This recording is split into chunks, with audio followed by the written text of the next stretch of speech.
Bonjour à tous et à toutes, bienvenue sur le bon MJ, il fait nuit. Et on continue le petit récap sur la campagne de l'ennemi intérieur. Donc si vous n'avez pas vu le premier épisode, vous pouvez aller voir le premier épisode. En gros, dans ce format, je vous parle de ce qui s'est passé dans chacune des sessions qu'on a joué, qu'on va jouer. La campagne de l'ennemi intérieur avec le système Brigandine. Et on est toujours dans les prémices de la campagne. Pour rappel, éventuellement, vous pouvez être spoilé si vous vouliez jouer plus tard la campagne de l'ennemi intérieur, même si c'est notre campagne de l'ennemi intérieur. Ah oui, j'ai des petits trucs pour boxer. Donc on est parti pour ce récap. Ça va pas être une mince affaire de vous parler de la partie de ce soir. On est encore dans les prémices de la campagne. On n'est pas encore dans l'ennemi dans l'ombre. Je fais jouer des scénarios en amont, remaniés, changés, etc. de la campagne. Donc la dernière fois, vous avez rencontré les personnages. On a eu toute cette histoire au bord du Reich. Et on fait une ellipse et on est dans une nouvelle situation. Nouvelle situation que j'avais préparée longuement. Vous voyez qu'il y a un casting assez important de personnages que j'avais envie d'introduire. Et honnêtement, je savais pas trop comment allait se passer la partie parce que c'est de la mise en place aussi. Le but de cette session, c'était encore de faire rencontrer des personnages à mes joueurs et tout ça.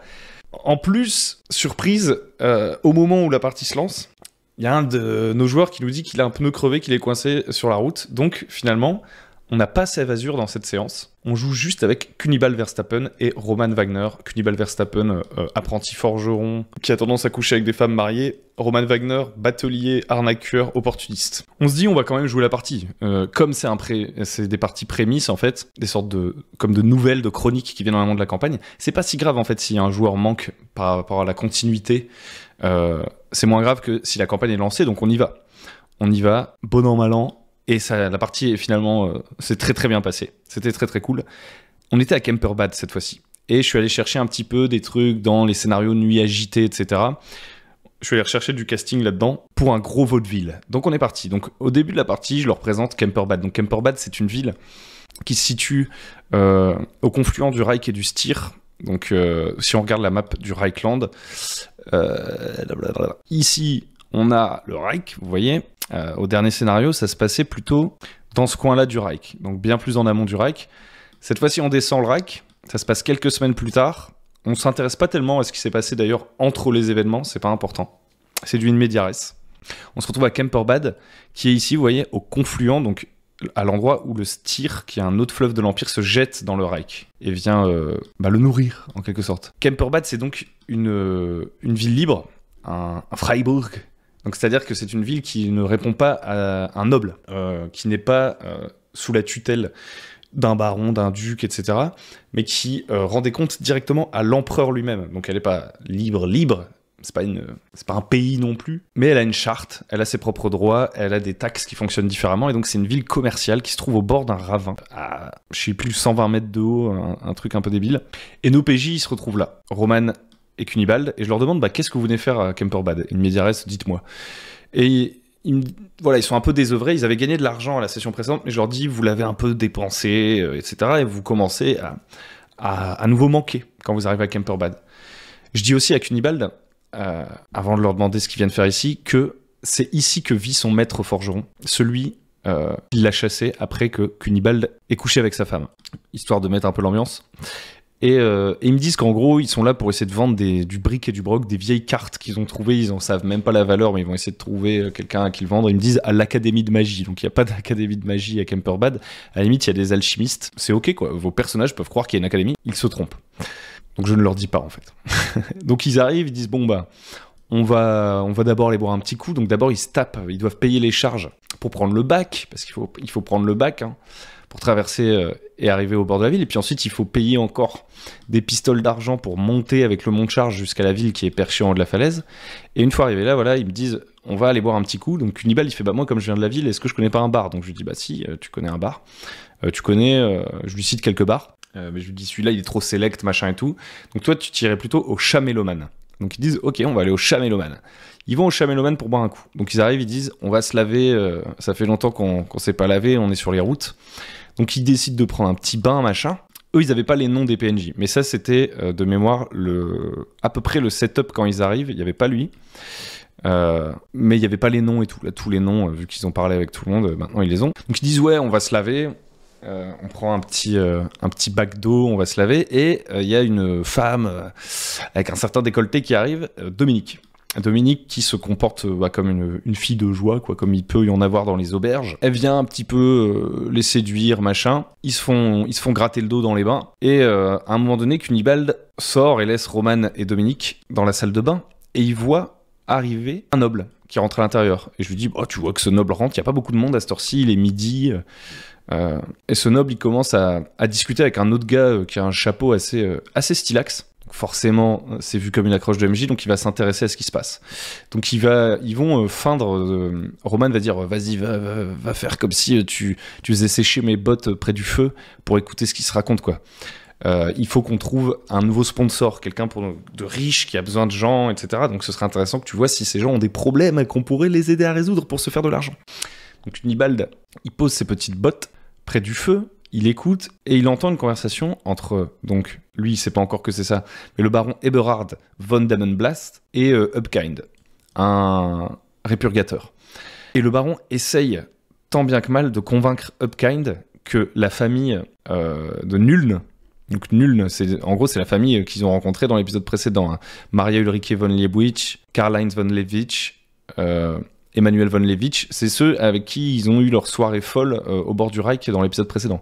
Donc forcément, ça lui fait tilt d'entendre qu'il y a quelqu'un qui essaye de convaincre un répurgateur de pourchasser la famille von Lewitsch pour sorcellerie, etc. Donc il revient, il fait « Ah ouais, drôle d'histoire et tout ».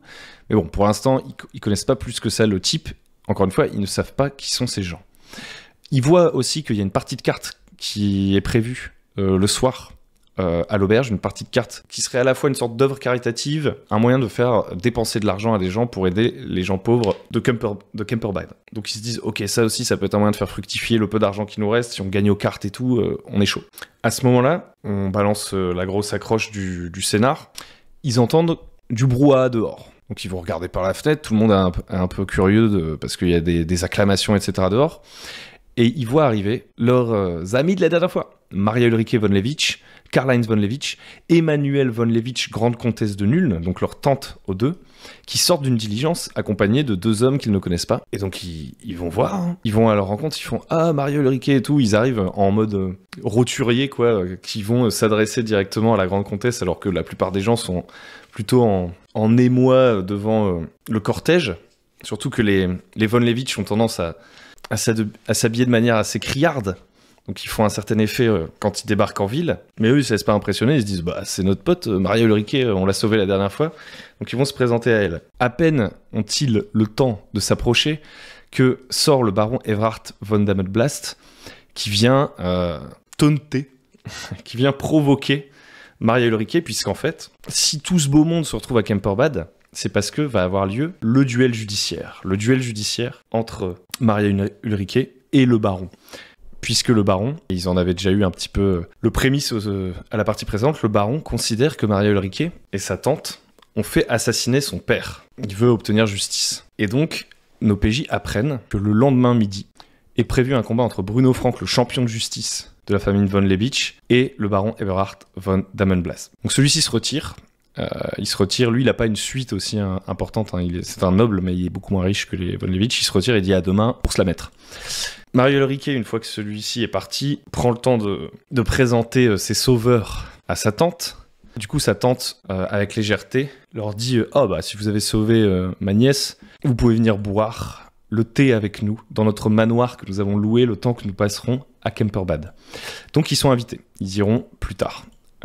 Par là même, ils discutent très brièvement avec l'avocat, rien de très intéressant pour vous, ni pour les PJ d'ailleurs, et ils se rendent compte que Bruno Frank c'est clairement une machine de guerre, et qu'il est extrêmement confiant sur le fait qu'il va pouvoir vaincre sans souci le baron Eberhard. Baron Eberhard qui n'a pas de champion de justice, hein, qui compte se battre en son nom, qui a essayé de...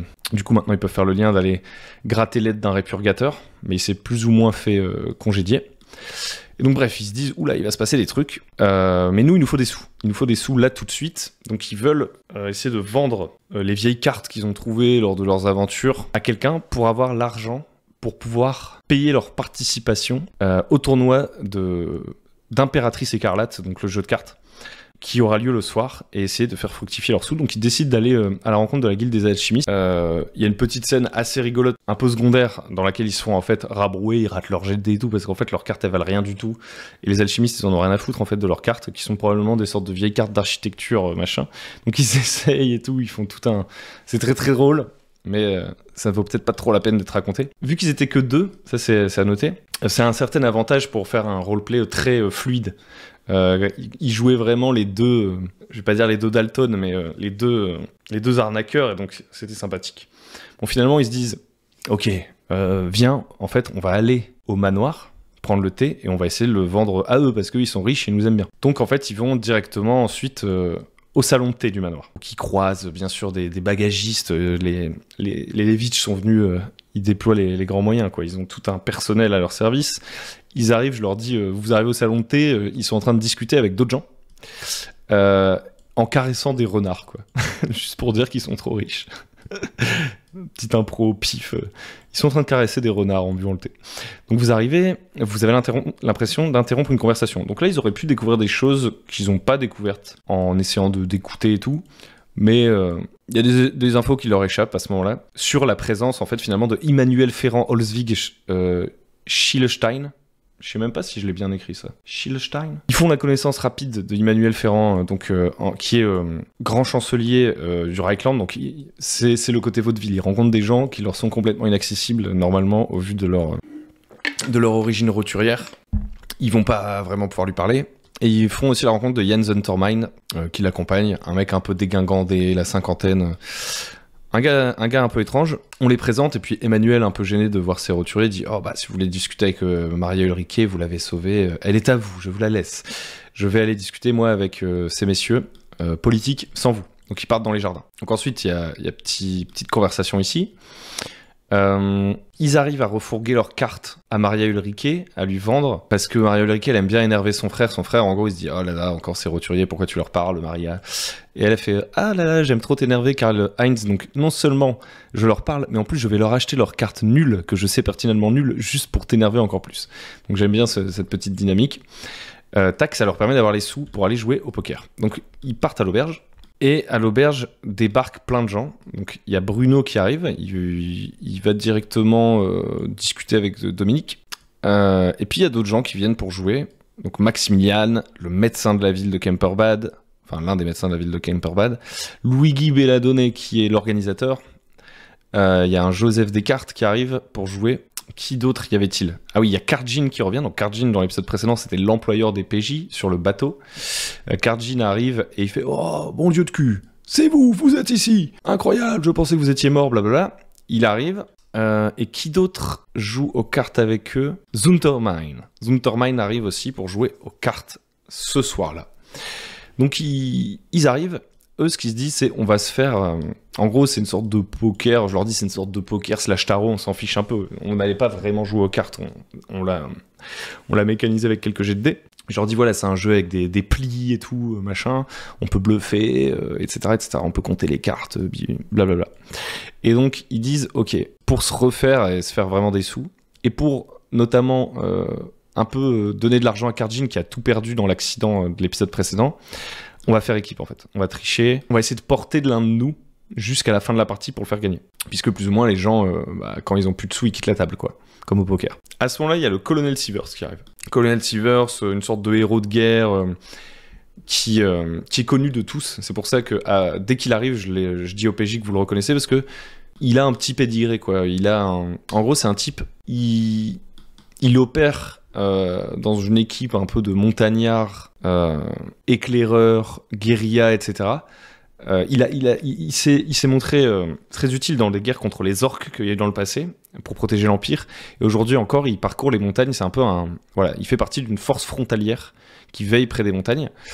Et donc c'est un gars connu, quoi. Et comme c'est un roturier, c'est pas un noble, c'est un roturier qui a une histoire, quoi, qui s'est élevé en haut de la hiérarchie militaire. Donc même les PJ peuvent en avoir entendu parler, ils le reconnaissent peut-être à son blason, peu importe. Donc ils reconnaissent ce gars-là.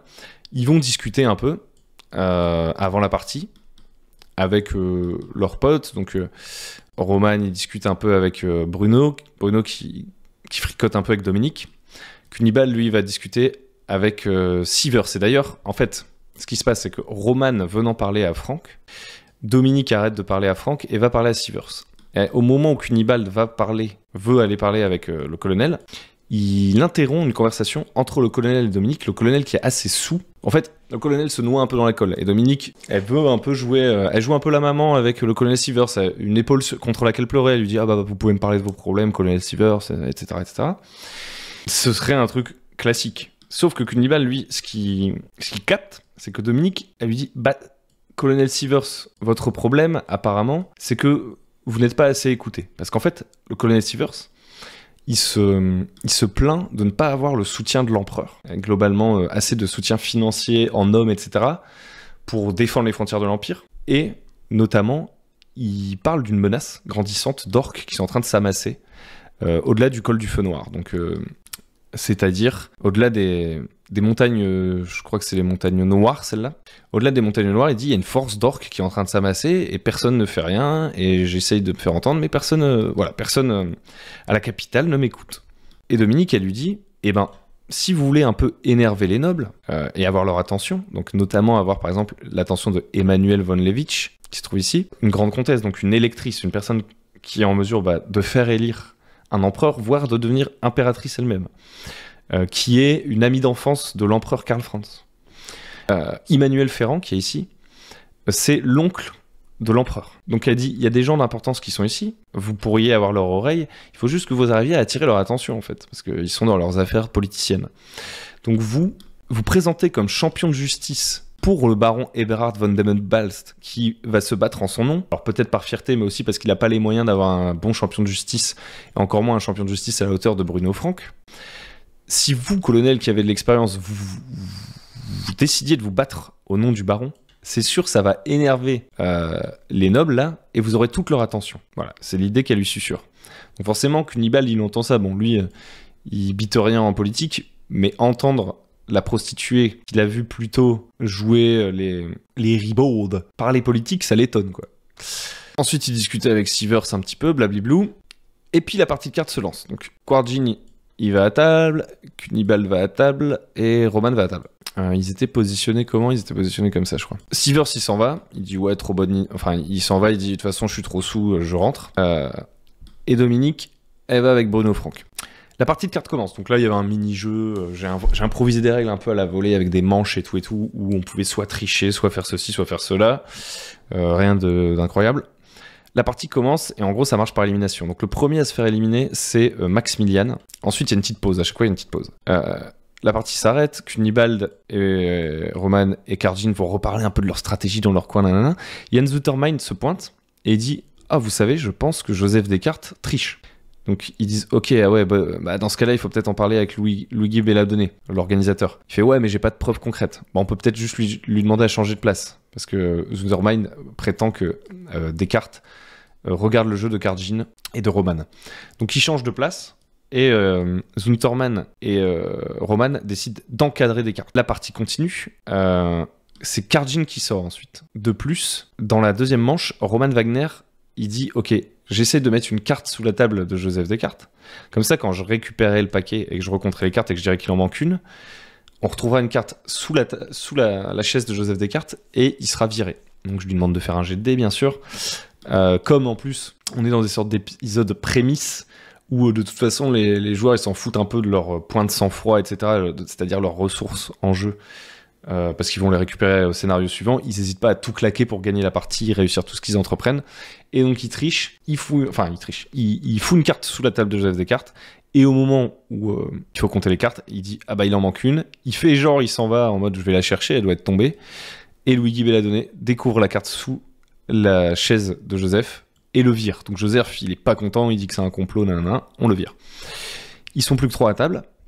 Et là, Roman fait exprès de faire tapis, genre pour forcer Zutermine à jouer risqué. Donc il se sacrifie en gros pour donner un bonus à la dernière manche à Cunibald Verstappen. À ce moment-là, entre en jeu une scène où...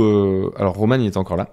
Où je dis à Roman, fais un jet de perception, parce que Roman, il a vu vers la salle. Contrairement à Verstappen qui tourne le dos à la salle. Je fais un jet de perception, il rate. Soudain, Bruno Frank commence à cracher du sang. Ils vont voir, et en fait, il a les yeux à moitié exorbités qui lui sortent du crâne. il a la tête qui gonfle, enfin il est en train de crever quoi, il est en train d'être empoisonné, ça crée scandale et tout.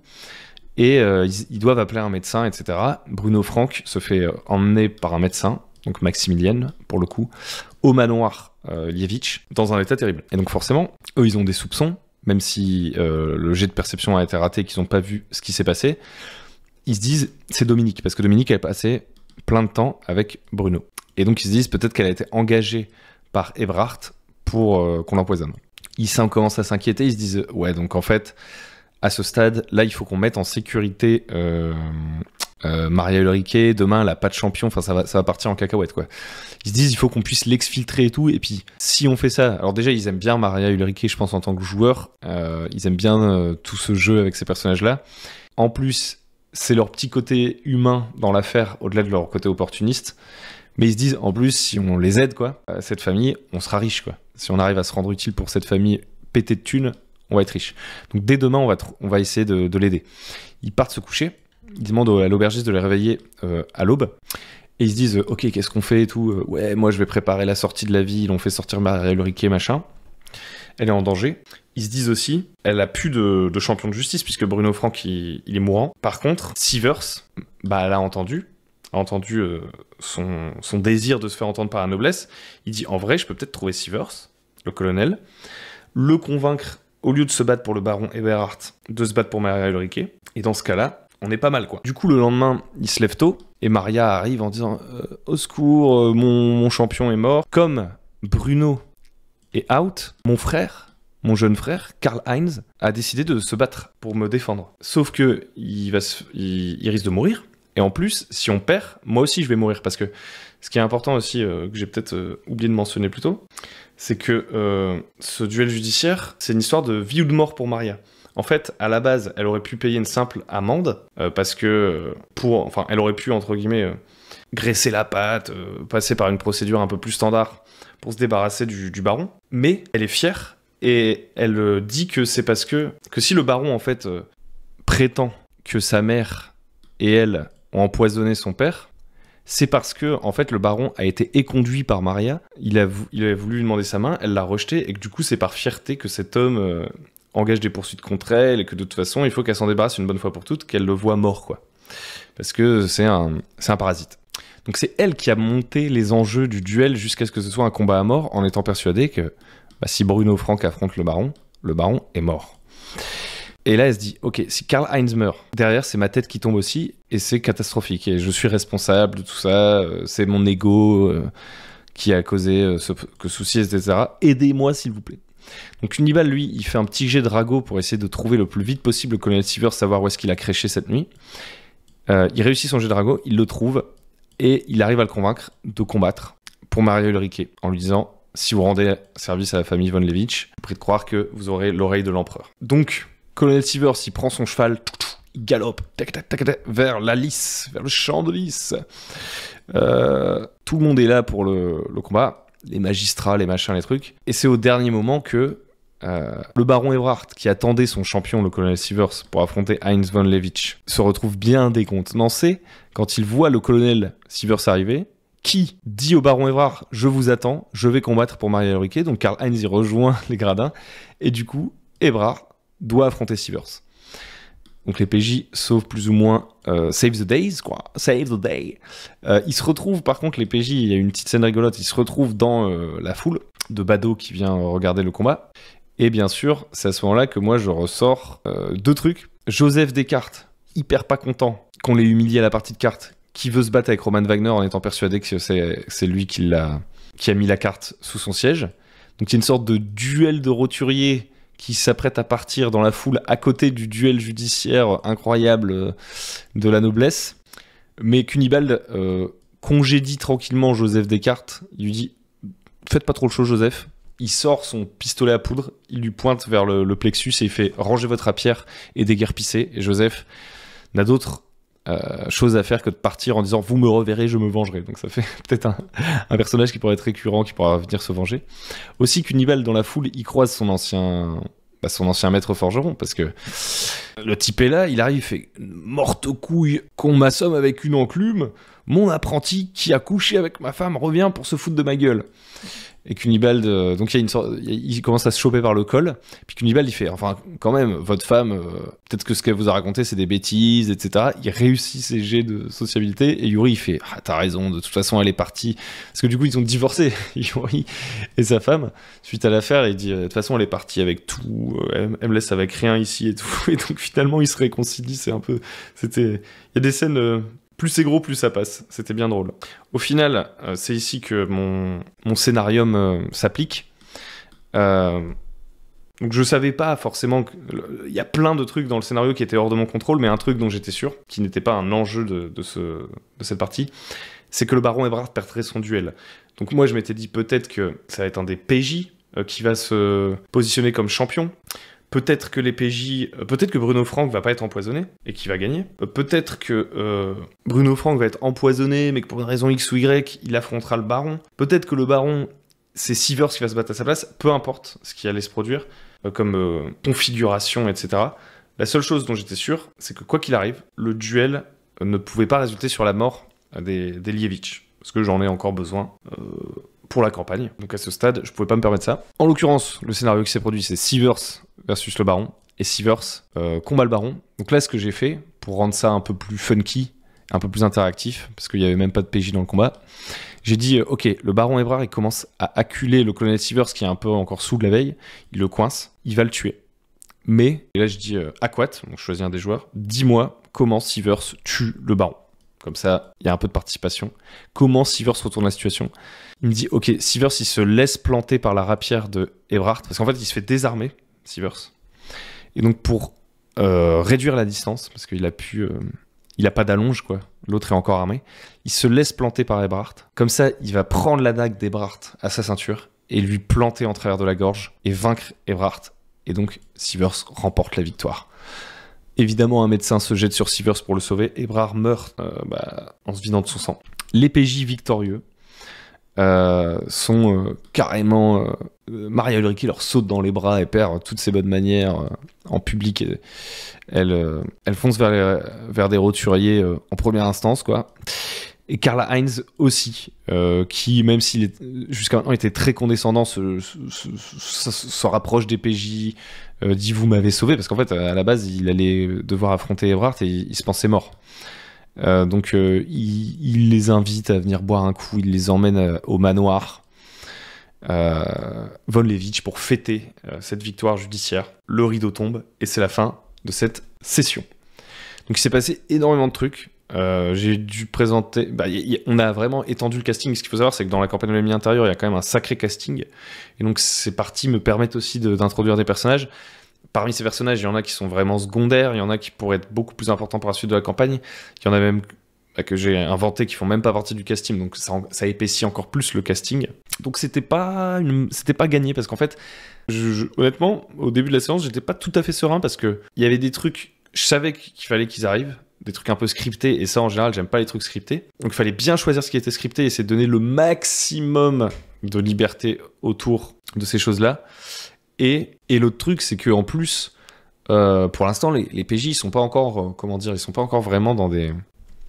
Leurs personnages sont en fait très légers au niveau de leur motivation, ils ont pas de background vraiment, etc. Donc je me disais, on va voir par quel bout ils le prennent, le truc. J'étais assez persuadé que ça se passerait pas trop mal, mais j'avais peur que ce soit un peu dans l'ornière au début. Je savais que, par contre, au moment où la famille Ulrike, Lievitch allait arriver, les PJ seraient contents de les retrouver et qui se laisseraient entraîner dans ce vaudeville, parce qu'en tant que joueur, voir tout plein de PNJ apparaître et se dire ok, on peut retourner lui, etc., essayer de gagner aux cartes, toute la richesse en fait du petit truc qui se passe dans l'auberge, j'étais à peu près persuadé que peu importe les motivations des joueurs, des personnages, pardon, les joueurs allaient être capables d'inventer, parce que c'est des bons joueurs, d'inventer sur le tas les motivations qui allaient leur permettre de se plonger dans ce truc sans avoir besoin d'un historique, et que tout soit télégraphé, et que ce soit parce que le frère de machin il s'est fait capturer. Enfin, bref, ça s'est bien passé, on s'est bien tapé des barres. Malheureusement, voilà, il manquait un joueur ce soir-là. C'est la vie.